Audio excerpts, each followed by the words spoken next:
Parashah 6, Tol'dot, history. Genesis 25, verse 19 through 28, verse 9. Here's the history of Yitzchak, Abraham's son. Abraham fathered Yitzchak. Yitzchak was 40 years old when he took Rivka, the daughter of Bethuel the Aramean from Padan Aram and sister of Laban the Aramean, to be his wife. Yitzchak prayed to Hashem on behalf of his wife because she was childless. Hashem heeded his prayer, and Rivka became pregnant. The children fought with each other inside her so much that she said, "It's going to be like this. Why go on living?"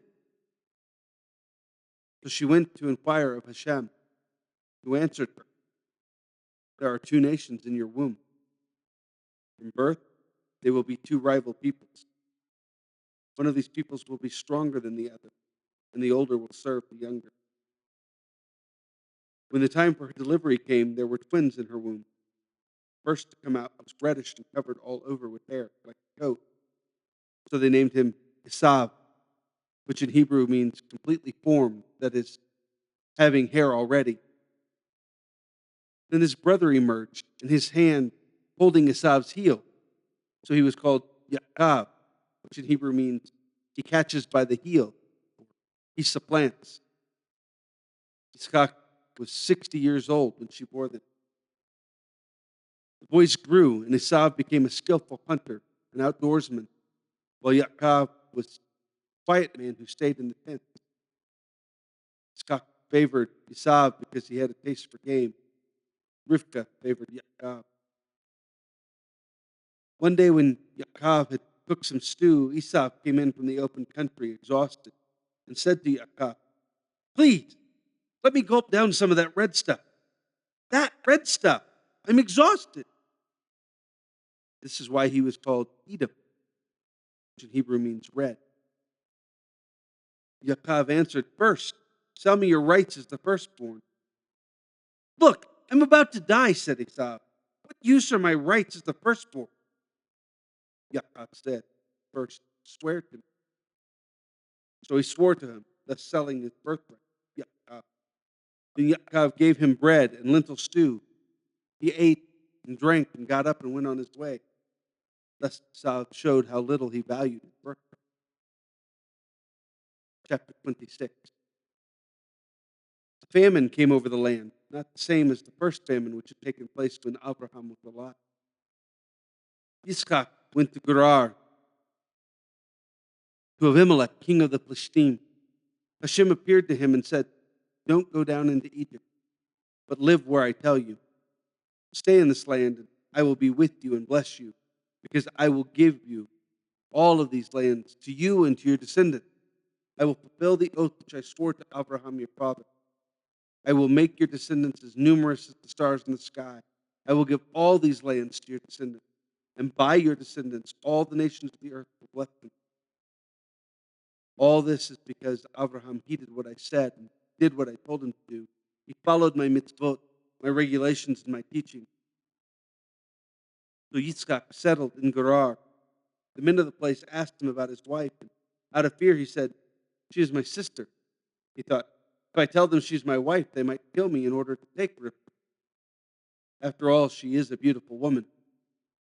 But one day, after he had lived there a long time, Abimelech, king of the Plishtim, happened to be looking out of a window when he spotted Yitzchak caressing Rivka, his wife. Abimelech summoned Yitzchak and said, "So she is your wife, after all. How come you said she is my sister?" Yitzchak responded, "Because I thought I could be killed because of her." Abimelech said, "What is this you've done to us? One of the people could easily have slept with your wife, and you would have brought guilt on us." Then Abimelech warned all the people, "Whoever touches this man or his wife will certainly be put to death." Yitzchak planted crops in the land and reaped that year 100 times as much as he had sowed. Hashem had blessed him.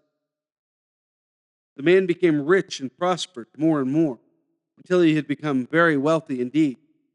He had flocks, cattle, and a large household, and the Plishtim envied him. Now the Plishtim had stopped up and filled with dirt all the wells his father's servant had dug during his lifetime.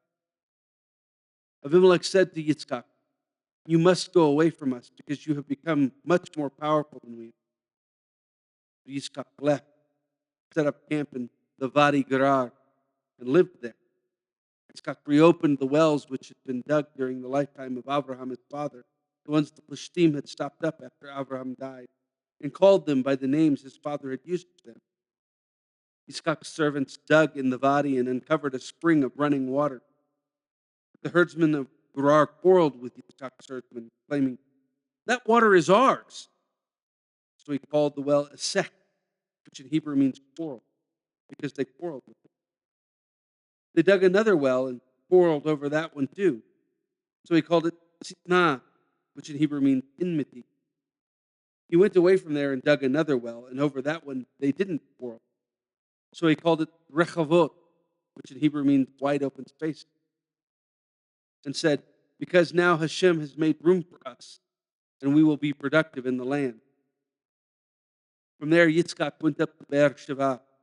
Hashem appeared to him that same night and said, "I am the Elohim of Abraham your father. Don't be afraid, because I am with you.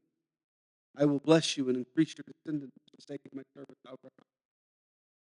There he built an altar and called on the name of Hashem. He pitched his tent there, and there Yitzchak's servant dug a well. Then Abimelech went to him from Gerar with his friend Achzat and Pekol, the commander of his army. Yitzchak said to them, "Why have you come to me, even though you were unfriendly to me and sent me away?" And they answered, "We saw very clearly that has been with you." So he said, "Let there be an oath between us. Let's make a pact between ourselves and you, that you will not harm us just as we have not caused you offense, but have done you nothing but good and sent you on your way in peace. Now you are blessed by Hashem." Yitzchak prepared a banquet for them, and they ate and drank. The next morning they got up early and swore to each other. Then Yitzchak sent them on their way, and they left him peacefully. That very day Yitzchak's servants came and told him about the well they had dug. "We have found water." So he called it Shiva, which in Hebrew means oath, 7. And for this reason, the name of the city is Beersheba, well of 7, or well of the oath, to this day. When Esau was 40 years old, he took his wives, Yehudit, the daughter of Beeri the Hittite, and Basmat, the daughter of Elon the Hittite. But they became a cause for embitterment of spirit for Yitzchak and Rivkah. Chapter 27. In the course of time, after Yitzchak had grown old and his eyes dim, so that he couldn't see, he called Esau, his older son, and said to him, "My son." And he answered him, "Here I am. Look, I'm old now. I don't know when I will die. Therefore, please, take your hunting gear, your quiver of arrows, and your bow. Go out in the country and get me some game. Make it tasty the way I like it, and bring it to me to eat. Then I will bless you as the firstborn before I die."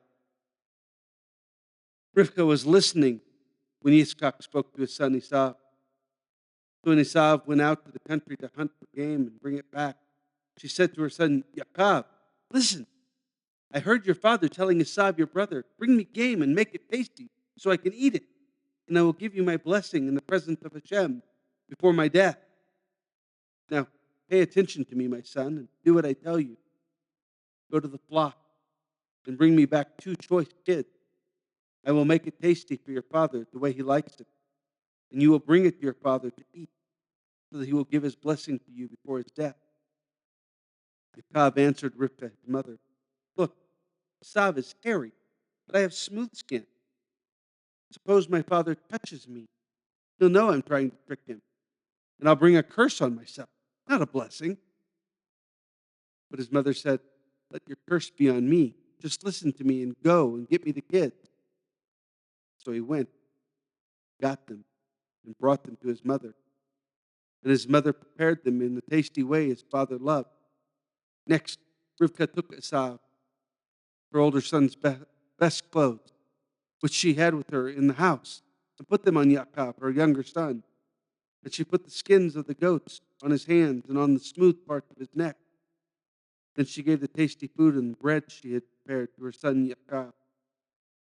He went to his father and said, "My father." He replied, "Here I am. Who are you, son?"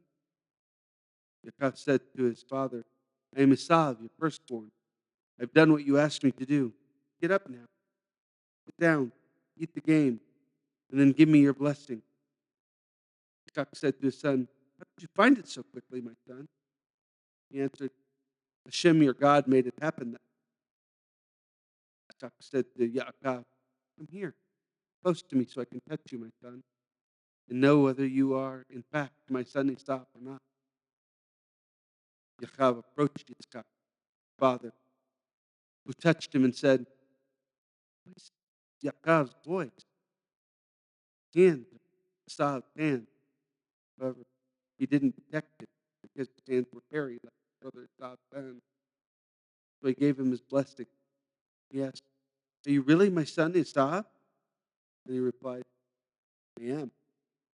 He said, "Bring it here to me, and I will eat my son's game so that I can give you my blessing." So he brought it up to him, and he ate. He also brought him wine, and he drank. Then his father Yitzchak said to him, "Come close now. Kiss me, my son." He approached, kissed him. Yaakov smelled his clothes and blessed Yaakov with these words, "See, my son smells like a field which Hashem has blessed. So may Elohim give you dew from heaven, the richness of the earth, and grain and wine in abundance. May people serve you and nations bow down to you. May you be Lord over your kinsmen. Let your mother's descendants bow down to you. Cursed be everyone who curses you, and blessed be everyone who blesses." But as soon as Yitzchak had finished giving his blessing to Yaakov, when Yaakov had barely left his father's presence, Esav, his brother, came in from his hunting. He too had prepared a tasty meal and brought it to his father. And now he said to his father, "Let my father get up and eat from his son's game, so that you may give me your blessing." Yitzchak, his father, said to him, "Who are you?" And he answered, "I am your son, your firstborn, Esav." Yitzchak began trembling uncontrollably and said, "Then who was it that took game and brought it to me? I ate it all just before you came, and I gave my blessing to him. That's the truth, and the blessing must stand." And Esav heard his father's words and burst into loud, bitter sobs. "Father, bless me too," he begged. He replied, "Your brother came deceitfully and took away your blessing." Esav said, "His name, Yaakov, which in Hebrew means he supplanted, really suits him, because he has supplanted me these two times. He took away my birthright, and here, now he has taken away my blessing." Then he asked, "Haven't you saved a blessing for me?" Yitzchak answered Esau, "Look, I have made him your Lord, and I have given him all his kinsmen and servants, and I have given him grain and wine to sustain him. What else is there that I can do for you?" Esau said to his father, "Have you only one blessing, my father? Father, bless me too." Esau wept aloud. Yitzchak, his father, answered him, "Here, your home will be of the richness of the earth and of the dew of heaven from above. You will live by your sword, and you will serve your brother. But when you break loose, you will shake his yoke off your neck." Esau hated his brother because of the blessing his father had given him. Esau said to himself, "The time for mourning my father will come soon, and then I will kill him." The words of Esau's older son were told to Rivkah. She sent for Yaakov, her younger son, and said to him, "Here, your brother Esau is comforting himself over you by planning to kill you. Therefore, my son, listen to me. Get up and escape to Laban, my brother, in Haran. Stay with him a little while until your brother's anger subsides. Your brother's anger will turn away from you, and he will forget what you did to him. Then I'll send and bring you back from there. Why should I lose both of you on the same day?" Rivkah said to Yitzchak, "I am sick to death of Hittite women. If Yaakov marries one of the Hittite women, like those who live here, my life won't be worth living. Chapter 28. So Yitzchak called Yaakov, and after blessing him, charged him, "You are not to choose a wife from the Hittite women. Go now to the home of Bethuel, your mother's father, and choose a wife from there, from the daughters of Lavan, your mother's brother. May El Shaddai bless you, make you fruitful, and increase your descendants until they become a whole assembly of peoples. May he give you the blessing which he gave Abraham, you and your descendants with you, so that you will possess the land you will travel through, the land Elohim gave to Abraham." So Yitzchak sent Yaakov away, and he went to Padan Aram, to Lavan, son of Bethuel the Aramean, the brother of Rivkah, Yaakov's and Esau's mother. Now Esau saw that Yitzchak had blessed Yaakov and sent him away to Padan Aram. Choose a wife from there, and that as he blessed him, he charged him, "You are not to choose a Canaanite woman as your wife." And that Yaakov had listened to his father and mother and gone to Padan Aram. Esau also saw that the Canaanite woman did not please Yitzchak. So Esau went to Ishmael and took, in addition to the wives he already had, Mahalat, the daughter of Ishmael, Abraham's son, the sister of Nebaioth, to be his wife.